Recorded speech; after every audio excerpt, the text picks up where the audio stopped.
Well, not quite sure how we got here, but UNC is very much on the fringe of making the NCAA tournament after starting out number one in the country this past season. We'll talk about why NC State game might have been the nail in the coffin, but more importantly, for Clemson, what in the world happened? You are Locked On ACC, your daily podcast on the Atlantic Coast Conference. Part of the Locked On Podcast Network, your team every day.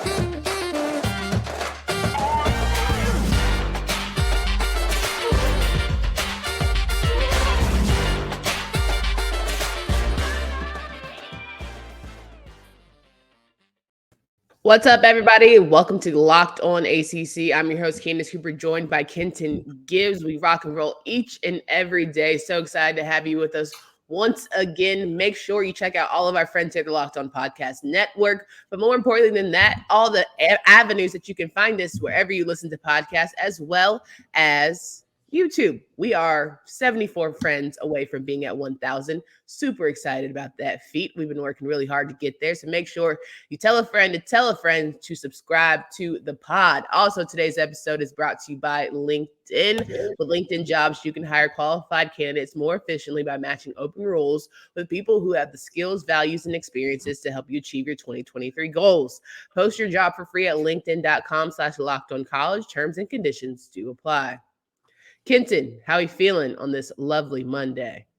In the words of Katrina and the Waves from 1983, I'm walking on sunshine. Oh, and don't it feel good? Yeah, very loud in my ear. Wonderful. So 1983, good year for NC State. And it's been a good weekend for NC State. The Wolfpack were able to beat the Tar Heels, women's and men's side of things. But it was mainly the men's game that made everyone make you say, huh, when it came to North Carolina Tar Heels, who are very much on the cusp of not making the NCAA tournament, which has never happened, where you start out number one and end the season with not even being in the conversation. Yes, ever since the field expanded to 68, it's never happened. And, you know, there's a first time for everything. And it had to be them. I'm not sure if I necessarily hate it, but I get the sentiment. I get where you're going. From an ACC perspective, I think when we talk about the ACC being a very good and talented conference, it's not a good look when your top team going into the season doesn't even make the tournament. I'm just saying, for whoever it was, I think it's pretty bad.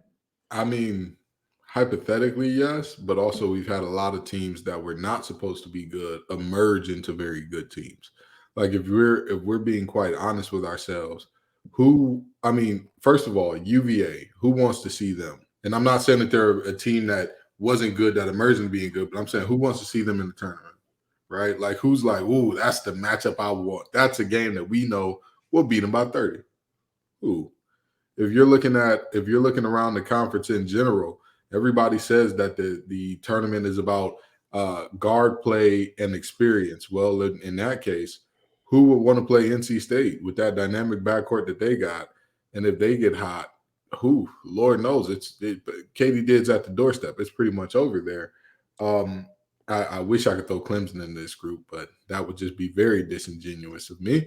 However, there are lots of teams in the ACC that, I mean, at the end of the day, one of the top teams coming in wasn't good, but I think that it's, I watched the game yesterday and I saw how long they took discussing, like, would UNC make the tournament and what that would mean for this team and for the conference and all that. And I just think that it's good for the conference when more teams are good, but I think that it's kind of being overstated how badly it will impact the ACC if UNC is bad.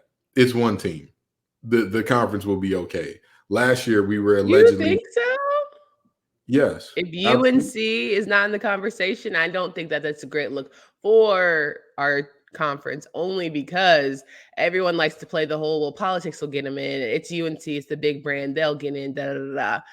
But if that's not the case, you got people knocking on the door that maybe shouldn't be. Wake Forest is knocking on the door and they shouldn't be. But my point is this. At the end of the day, that one team being a failure is their failure. It's not a failure of the conference. You can say, oh, well, this is the whole conference. Look around the conference. Teams that were not supposed to be good are busting at the seams here in terms of overflowing with wins. It's not our fault that the boys in Chapel Hill decide to starve themselves of it. It's not our Not saying fault that the not to like conference, each other. not saying that UNC makes or breaks the conference. I'm saying it's not a good look for the conference when one of your best historically. Can we agree there? Historically, Yeah, one of the best in the whole country is not good. It's just not a great look. That's all I'm saying. The conference will survive.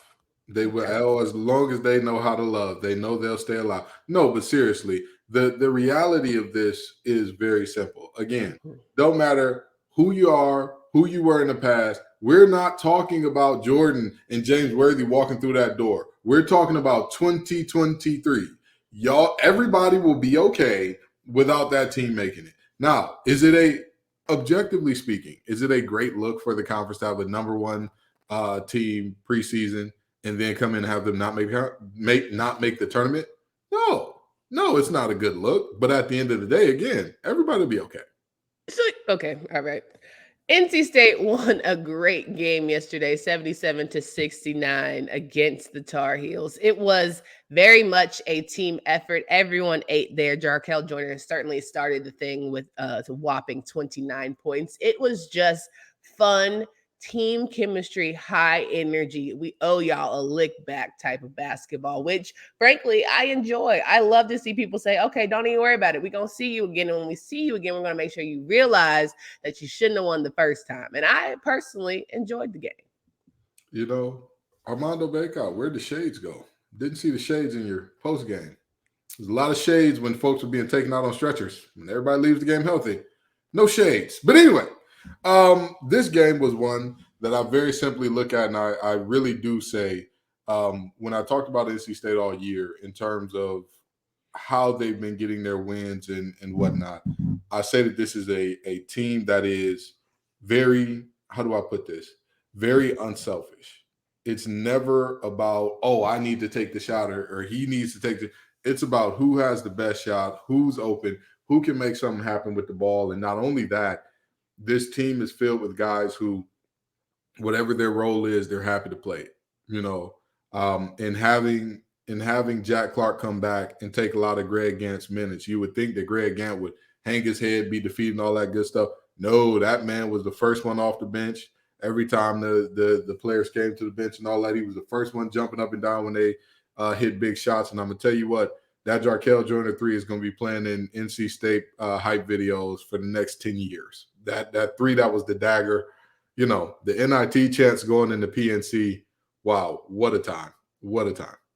Man, funny how the tables turn. But, you know, I think it's interesting because at the end of the day, as much as like Carolina fans want to get in their feelings, like you got to win at point blank period. You can't have only one joker score 23 points and call it a successful night. Caleb Love did his thing. Armando did just enough. But the rest of the company, I think, you know, it's hard. It's time to have a tough conversation about Pete Nance. He's just not there. And I think there's a reason why, you know, guys transfer into going schools and we want the Brady Manning effect to be the same thing. And it's just not. And that's okay. Like, frankly, I'm unimpressed by this team.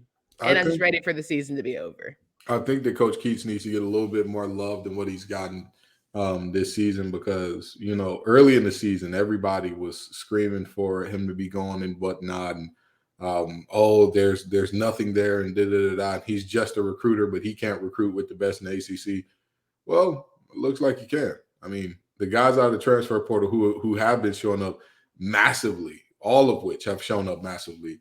Jarkel Joyner led the team in points, but I believe it was 29 on the night. Again, he was the one who hit that huge dagger 3 that, like, you felt UNC spirit break at that point. DJ Burns, need I say more? I mean, everybody loves the guy. There's a reason for it. Jack Clark came back off injury like it was nothing. Chipped in 6 points and 8 rebounds. And also a big thing here in terms of in-game adjustments is – the first game, there was a lot of singling down low and saying, I trust my players. I trust my players to get stops. But the reality is sometimes you need a little help. Sometimes you need somebody else coming off the weak side to say, hey, we not going to let this happen. And they forced Armando Bacot in uncomfortable situations. They forced Pete Nance in uncomfortable situations.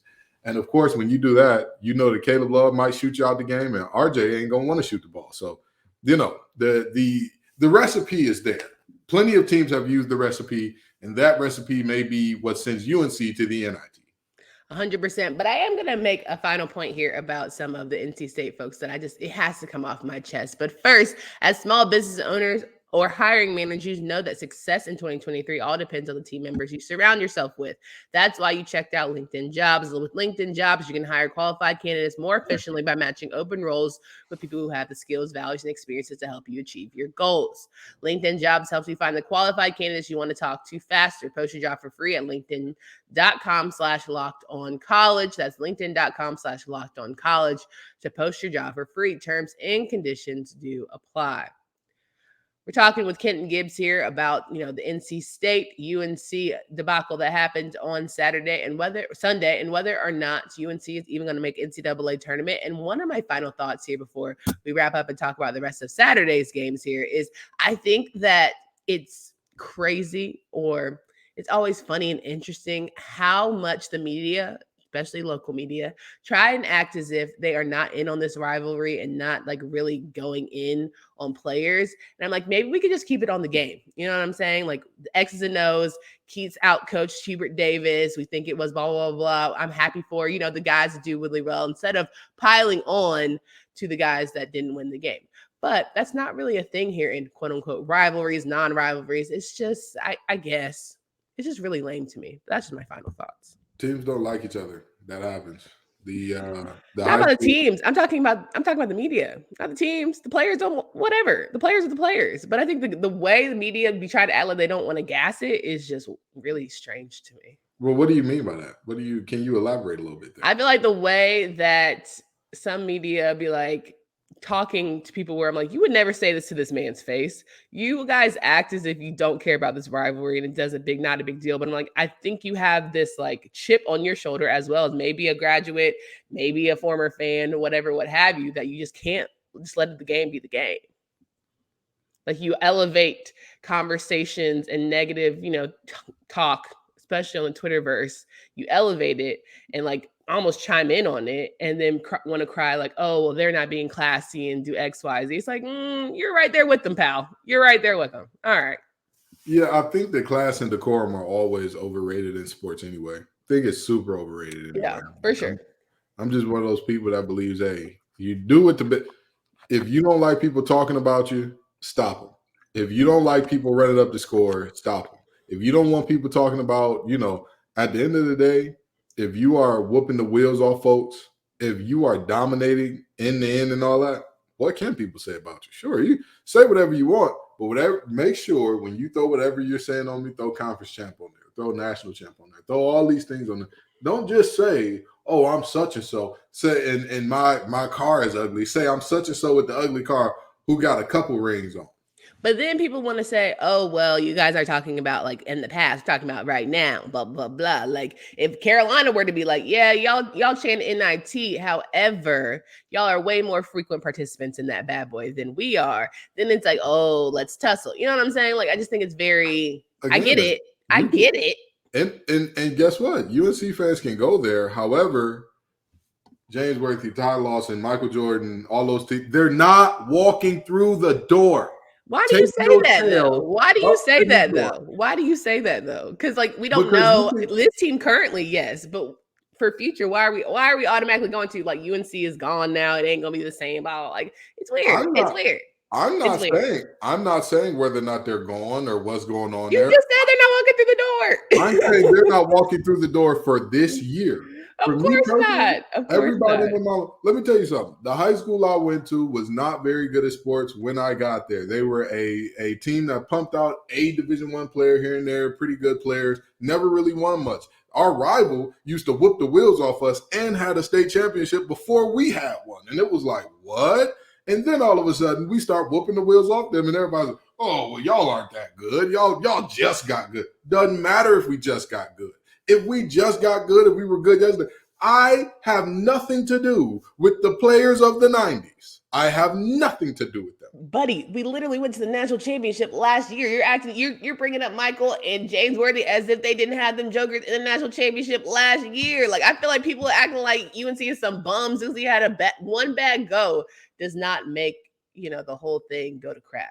Like, they had a great tournament. They had a great tournament run last year. That was aided by a team whose tallest player was 6'9", getting an upset. Here we go. And at the end of the day, guess what? They went to their national championship, and you can't take that away from them. You can say, hey, whatever you say about me, and look at whatever you say about me, you got to throw in Final Four participant in there. Whatever you say about me, you got to throw NCAA championship finalist, please. You got to throw NCAA championship participant in there. You can say that. Absolutely. Participant. Ooh, honey. But I hope NC State goes. Y'all bet to go on the run of your life. I just want y'all to go on the run of your life. For y'all's sake, I hope y'all go on the run of your life. I personally have thoroughly enjoyed watching NC State play. I say that, and I vocalize it for everybody. I just want y'all to make sure y'all go on the run of your life with all the shade, literally, physically, all the things. I hope you do. And this is the problem with teams who are not used to not being good, or teams who have not. It's not even that. Why are people talking about us as if we're bad because we're bad this year? Last year we were good. Sure. No. I have been hard on UNC this entire season. We're not putting that on. No. Oh, I can't have that one. I can't have that. Sure. But there are plenty, just like you said, that there are plenty of folks in the media who say, who like to get personal and all that stuff. There are also plenty of folks in the media. Again, during the game, Joe Lunardi during the first half talked ad nauseum and opined about what it would mean for UNC to miss the tournament, as if there was not another team who is firmly in the tournament at the moment in that game.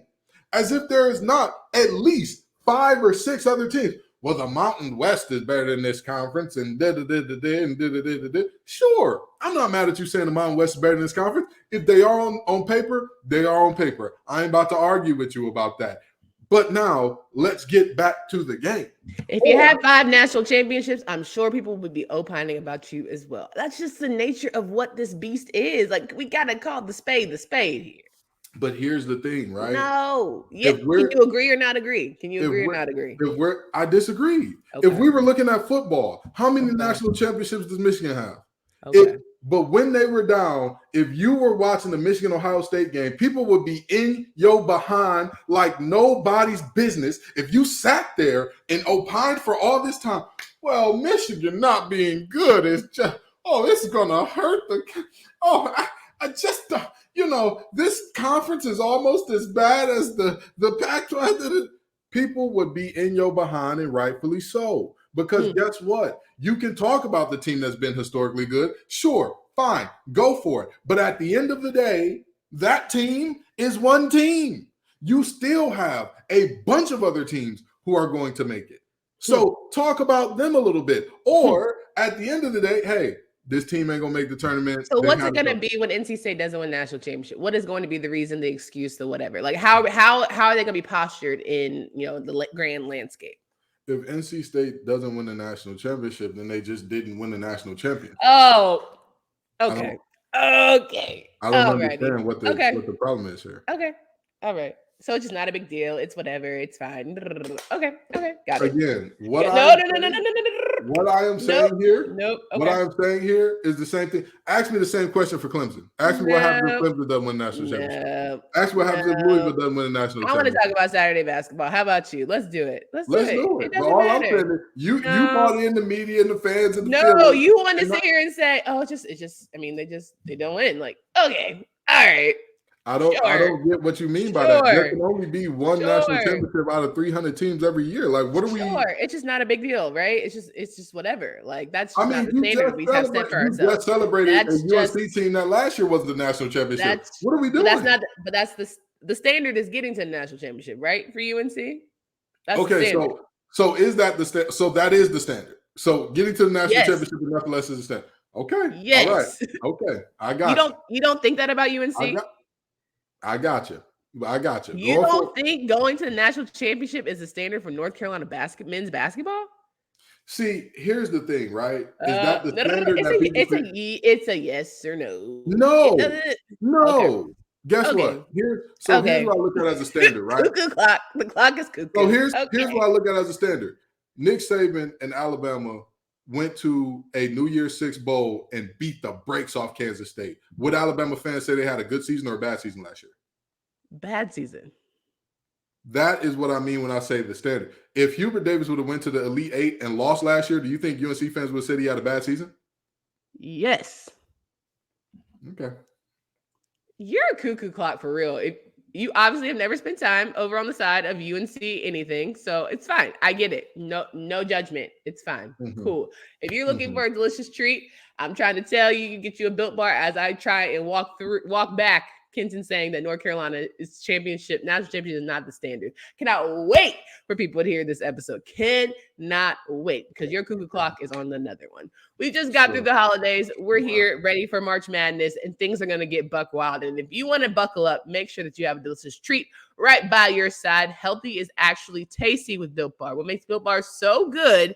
Starters, they are covered in 100% real chocolate. That's right, real chocolate. And they come in unbelievable flavors like churro, peanut butter brownie, and coconut almond. And now you don't want to wait around to get a box. For years, we've been talking about ordering Built Bars at Built.com. Now you can get them at your local Walmart or your Sam's Club. That's right. Head to your nearest Walmart today. Walk to the pharmacy section and grab yourself a box of Built Bars. You can pick up a 4-bar box of cookies and cream, a double chocolate, or coconut puffs. If you're close to Sam's Club, run in the 13-bar box with our hit flavors, brownie batter and churro. You can thank me later. My, oh my, what an episode today it is. That is, Saturday games were full of fun.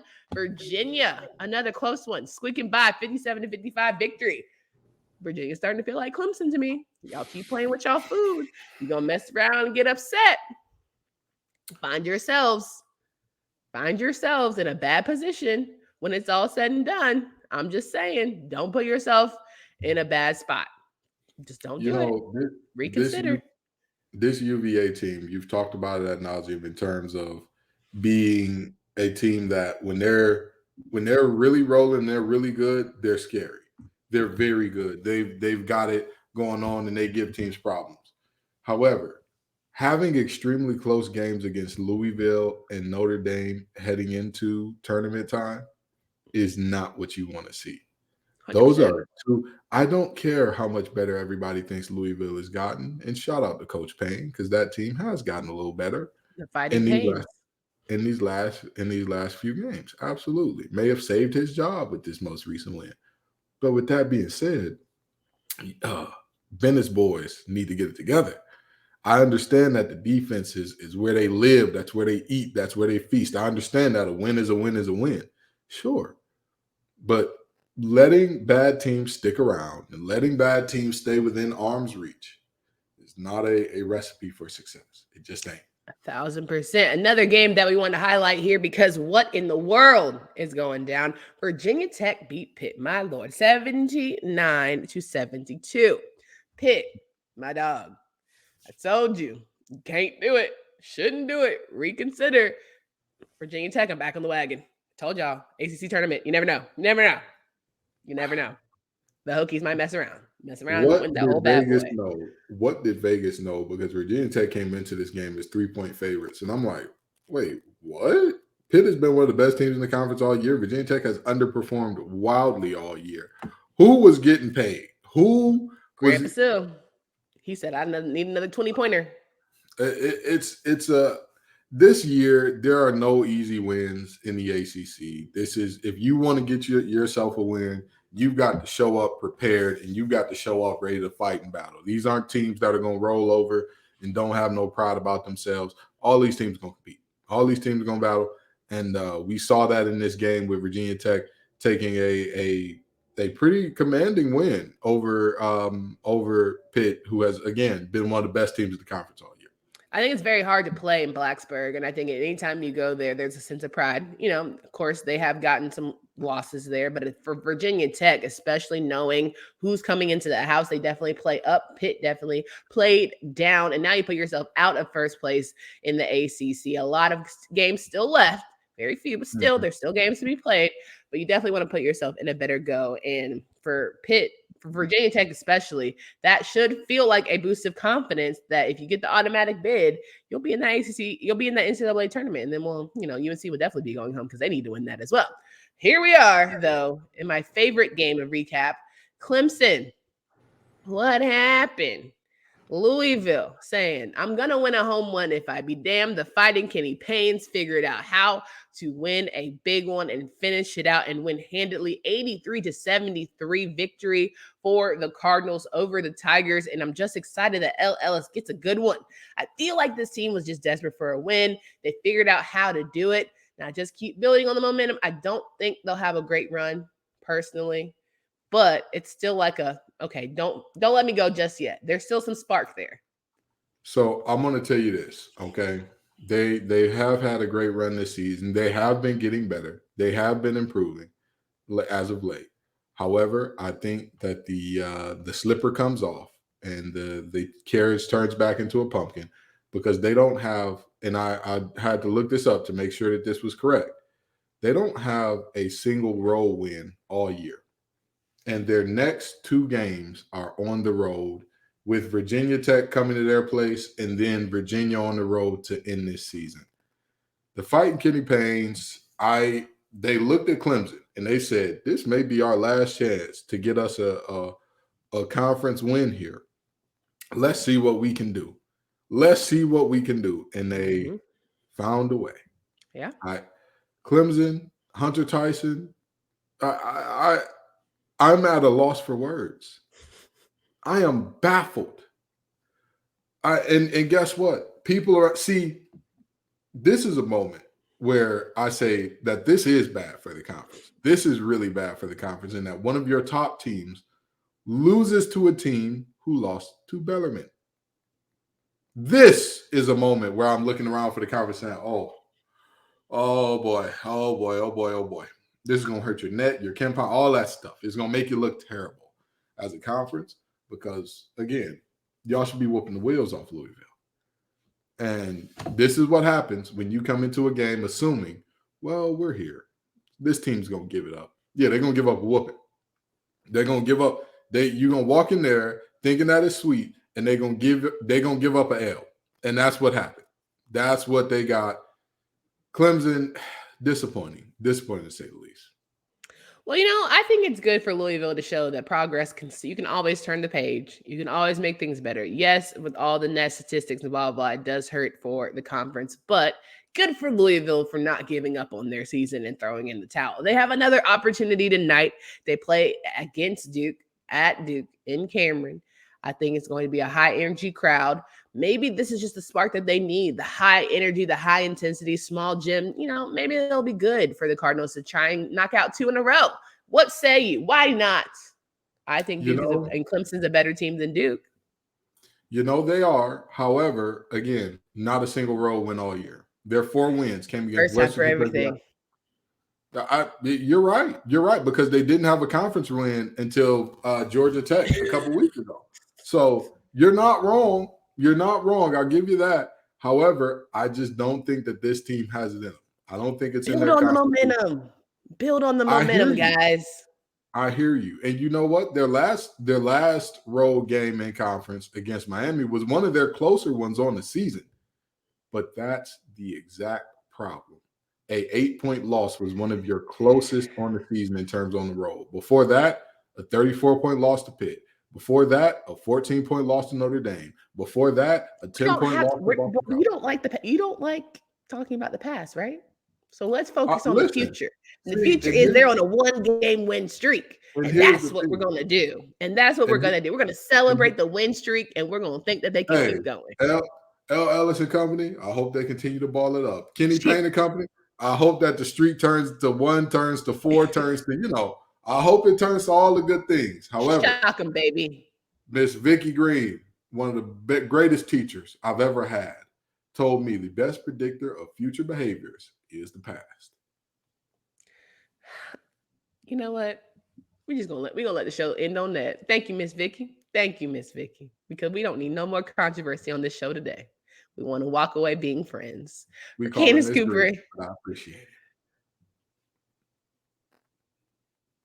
For Candace Cooper and Kenton Gibbs. Hope you guys come back tomorrow as we recap Duke and Louisville. And we want to make sure that you guys get all of your Tuesday action prepared and previewed. Until next time.